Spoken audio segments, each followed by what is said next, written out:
Picture this: Buckingham Palace, usually as quiet as a museum after closing time, suddenly sounding like a legal war drum. Not with trumpets, but with a statement so sharp it could slice through royal porcelain.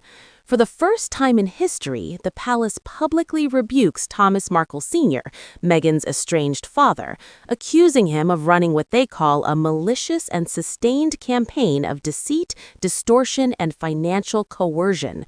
In royal language, that is the equivalent of shouting across the dinner table and flipping it over. And trust me, this is not just family drama. This is institutional warfare in a crown-shaped teacup.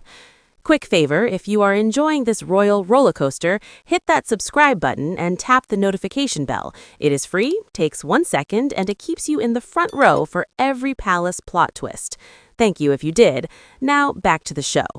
The statement, released jointly by King Charles, Prince William, Princess Catherine, and Princess Anne, is not subtle.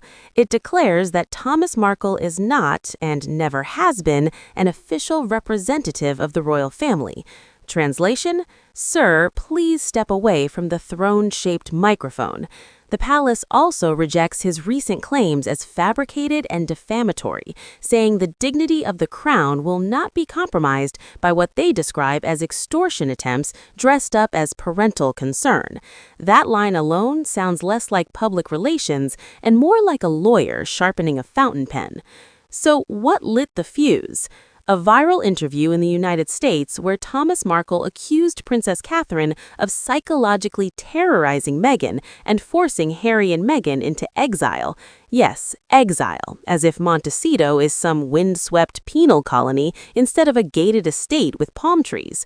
He claimed Catherine orchestrated a whisper campaign to drive Meghan out, suggesting she did not want an outsider in the family. The palace response was swift and, for once, personal.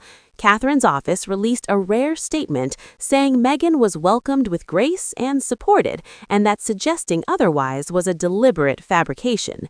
Then, Princess Anne entered the chat. Normally quieter than a corgi in a library, she appeared at a briefing and warned that the monarchy is not a tabloid stage and that attempts to blackmail or destabilize it would be met with scrutiny. When Anne speaks, the silverware rattles. Now let us rewind the tape. This did not start yesterday. Back in 2018, Thomas Markle staged paparazzi photos before the royal wedding. In later years, leaked messages and interviews appeared with suspicious regularity. Meghan herself alleged in court that her father received hundreds of thousands of pounds from media outlets for private material. This latest interview, however, crossed a line by naming Catherine directly and accusing her of cruelty. That's like blaming the Queen's swan for stealing your lunch. It's bold and it's risky. Behind the scenes, things look even frostier. Palace sources say a dossier nicknamed Winter Ledger is being prepared, tracking years of contact between Thomas Markle and tabloid outlets, including alleged payments and pitches for documentaries. Think of it as a royal receipts folder, not emotional, just factual. And facts in palace politics are the most dangerous weapon of all. Meanwhile, across the ocean in Montecito, silence. No interviews, no statements, no carefully worded posts, just gates, guards, and very quiet social media. Insiders say Meghan is shaken by her father's escalation, especially by dragging Catherine into the story. Harry, reportedly, has not spoken to Thomas Markle since 2018. That family tree now looks more like a snapped branch. What makes this explosive is not just the accusations, but the timing.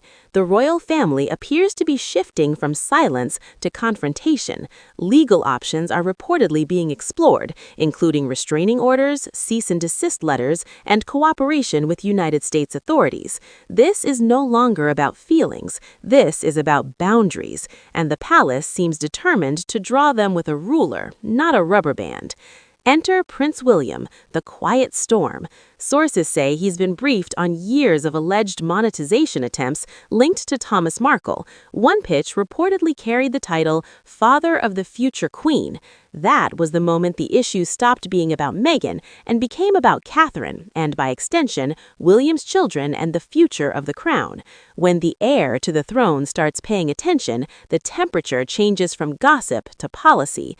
In response, the palace is said to be developing a new doctrine of association. In plain English, it defines who can claim links to the monarchy for personal or financial gain.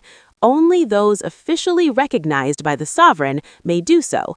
Bloodline adjacency does not equal permission. In short, you may be related, but you may not trade on it. Media outlets hosting unverified claims could risk losing palace access. That is not censorship, that is consequence.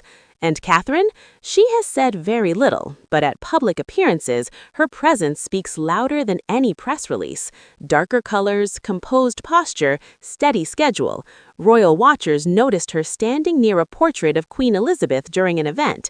Symbolism in the monarchy is never accidental. It was a quiet message, continuity over chaos. Across the Atlantic, reports suggest Meghan is holding crisis meetings with her team, weighing whether to speak or stay silent. Two options: deny publicly and threaten defamation suits, or disengage and let the storm pass. So far, silence has won. In royal terms, silence is not surrender, it's strategy. The broader fallout is already rippling. Networks are reportedly canceling planned interviews with Thomas Markle. Documentary deals are said to be wobbling. Even streaming platforms are reassessing projects tied to extended Sussex drama. When lawyers start hovering, producers suddenly remember their schedules are full. At the heart of all this is a larger question: where does family end and institution begin? The palace's answer is becoming clear. Blood does not override brand. Loyalty matters as much as lineage, and monetizing proximity to the crown is now treated as a reputational threat. What began as a father speaking out has escalated into a full-scale confrontation between a private individual and a 1,000-year-old institution. It's David versus Goliath, except Goliath has legal teams, archives, and an army of protocol officers. So here we are, watching a modern royal reckoning unfold in real time. Not with swords, but with statements. Not with battles, but with boundaries. And not with